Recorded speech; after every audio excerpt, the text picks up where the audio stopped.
ये यार देखो, हमने फीड सैंपल लेंगे ग्रेनिंग में। अगर उसकी प्रोटीन हमने मालूम करनी है तो उसका प्रोसेस ये होता है कि हमारे पास जेल डाल डाइजेशन अपरेटस होता है। डाइजेशन अपरेटस में हम क्या करते हैं जी, ये इसका कवर होता है, हुड होता है, इसको हम हटाएंगे। ये इसके नीचे है डाइजेशन फ्लास्क,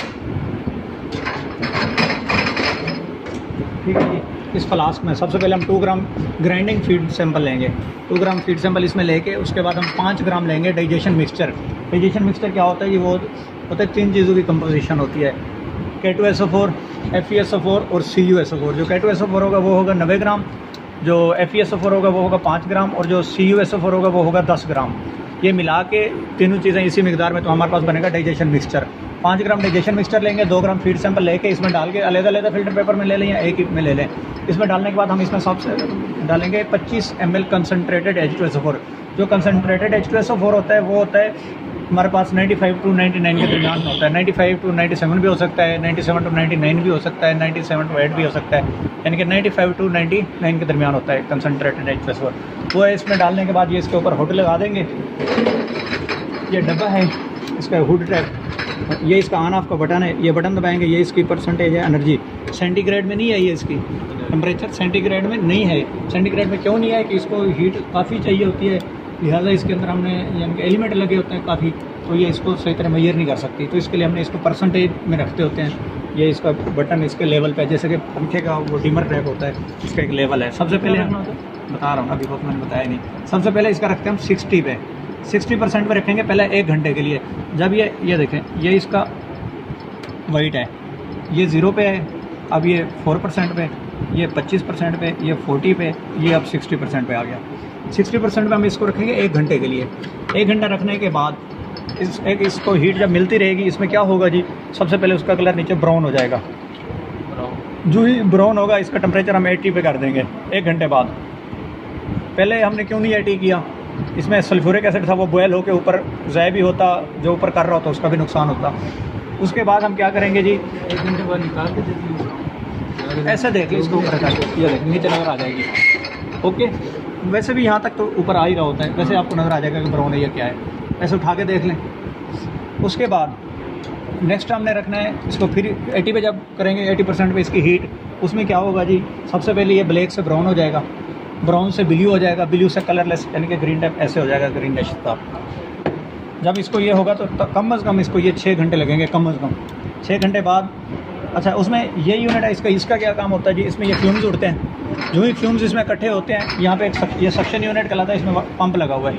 फ्यूम्स ऐसे ये पंप खींचेगा, यहाँ पे हमारे पास डिस्टिल वाटर है, कुछ वाटर में अब्जॉर्ब हो जाएंगे, तो ऐसे पानी की जैसे अब्जॉर्ब होते जाएंगे पानी की ये शेप होती जाएगी, तो कुछ इसमें से रह जाएंगे तो वो इसमें आ जाएंगे। 10% NaOH का सोल्यूशन होता है, इसमें अब्जॉर्ब हो जाएंगे।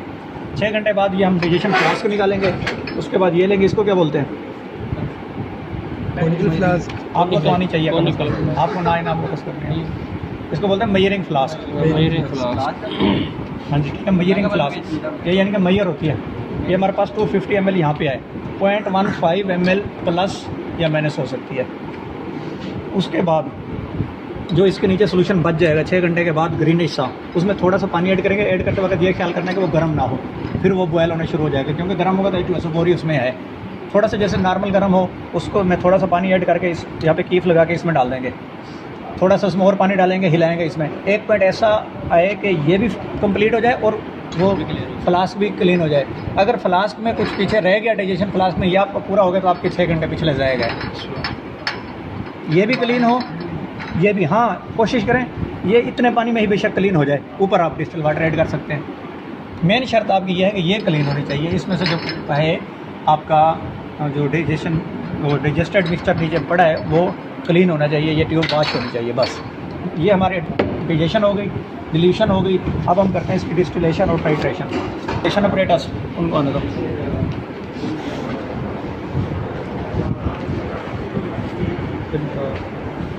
बगी ताल में होता है, जल डाल होता है, केस साधन होता है। आगे सारे खुले खुले हो जाओ। इसको बोलते हैं जेल डाल डिस्टिलेशन ऑपरेटर्स, क्योंकि ये स्टेप भी हमारा डिस्टिलेशन का है। इसमें क्या करते हैं, इसकी ये हमारे पास डिस्टिलेशन फ्लास्क होती है, ये वाटर कंडेंसर होता है, इसके साथ पानी अटैच होता है। ये इसका इन पॉइंट होता है, ये इसका आउट पॉइंट होता है। सबसे पहले इसमें डिस्टिल वाटर लेते हैं हम, इसको डिस्टिलेशन फ्लास्क बोलते हैं। इसको क्या बोलते हैं, डिस्टिलेशन फ्लास्क। अच्छा, इसमें जो हम ये डालेंगे वाटर, डिस्टिल वाटर, इसको हीट देंगे, बर्नर पे रख लें या इस पे रख लें। हीट देने के बाद इसमें से पानी बुखारत बन के स्टीम बन के इसमें आएगा। जो ही इसमें स्टीम आएगी, स्टीम यहाँ पे पहुँचेगी। स्टीम यहाँ से बाहर निकलने की कोशिश करेगी तो आप यहाँ पे इसको क्लिप लगा देंगे।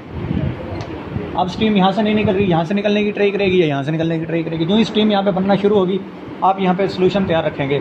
10 ml सोल्यूशन तैयार रखेंगे आप। ये जो अभी डिस्टिलेशन बना के आए थे डिल्यूटेड सोल्यूशन, 10 ml आप रखेंगे 40% NaOH का सोल्यूशन बना हुआ हो।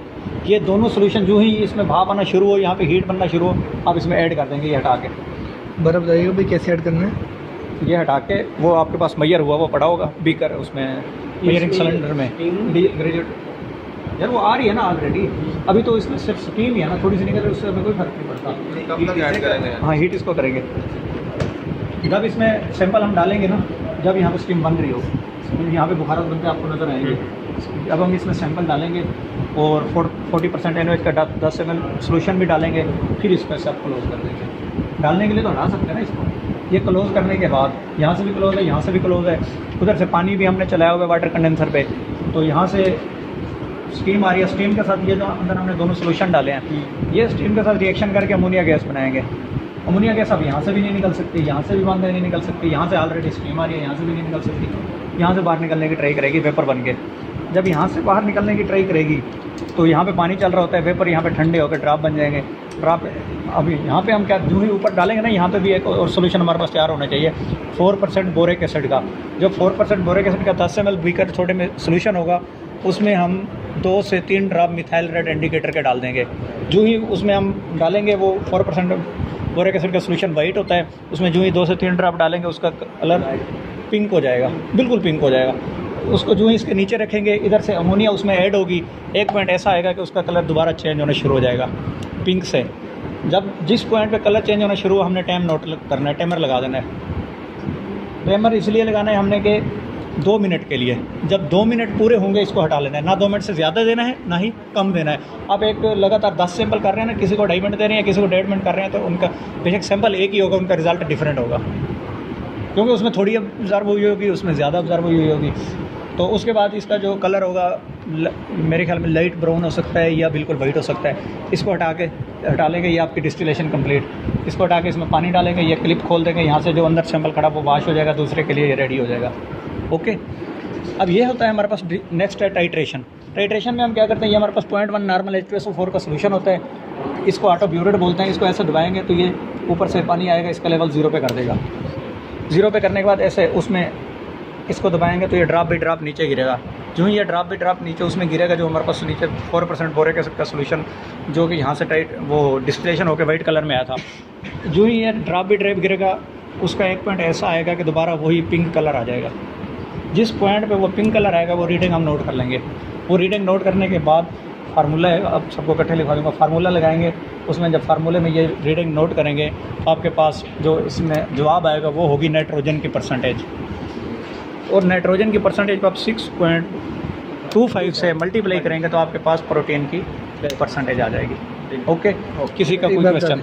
इसमें जो हमने 2 चीज़ें डालनी है, उधर से अपना डाइजेस्टेड मिक्सचर 10 ml और 10 ml 40% NaOH। वो हमें किस टाइम पे जाकर डाल देना है? जब इसमें स्टीम बनना तैयार हो जाए, यहाँ से हीट के बाद स्टीम आना शुरू हो जाए। दोनों इकट्ठे डाल देना है। हाँ, इसके नीचे क्या रखेंगे? बोरिक एसिड और दूसरा क्या होगा? उसमें वो मिथाइल रेड इंडिकेटर होगा। वो कितने % होगा?